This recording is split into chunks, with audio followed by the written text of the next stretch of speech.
chose, je tenais à vous remercier.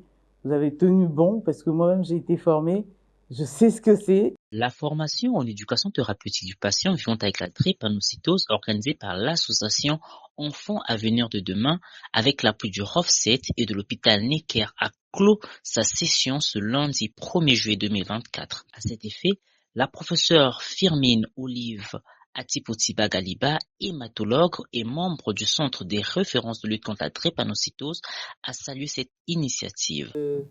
On remercie encore une fois, comme j'ai fait au début, donc Madame Mireille Amona, qui par son association, donc Enfants Avenir de Demain, d'accord, donc a permis que nous bénéficions ici, donc équipe de Moncolé, équipe du centre au Congo, cette formation sur l'éducation thérapeutique, donc qui a été donnée par Philippe, donc l'on remercie pour sa pédagogie, pour sa patience. Aider les patients et leurs familles à comprendre la maladie et le traitement, maintenir une bonne relation soignant-soigné, équiper le personnel soignant sur l'éducation thérapeutique des patients, voilà entre autres les objectifs de la formation. Les participants à la dite formation ont montré tout l'intérêt de cette formation. Nous avons reçu une formation sur l'éducation thérapeutique. C'était une notion, je vous avoue, qui était assez abstraite pour moi.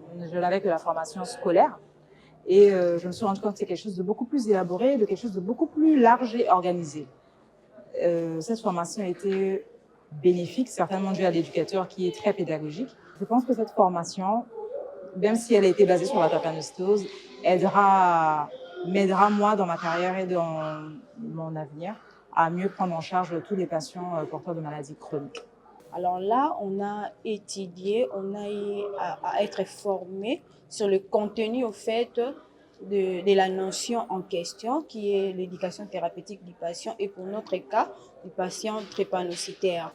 Donc j'ai appris des compétences pouvant me permettre de pouvoir tenir une séance d'éducation thérapeutique et surtout qu'on a eu à avoir des outils comme ça qui peuvent nous aider donc à expliquer clairement aux patients, aux accompagnateurs ce qu'est donc la maladie. Rappelons que l'association Enfants Avenir de Demain de Madame Mireille Amona est une association à but non lucratif qui vise à lutter contre la double peine, notamment la lutte contre les maladies chroniques chez l'enfant, mais aussi contre la pauvreté dans l'éducation, la jeunesse et les loisirs.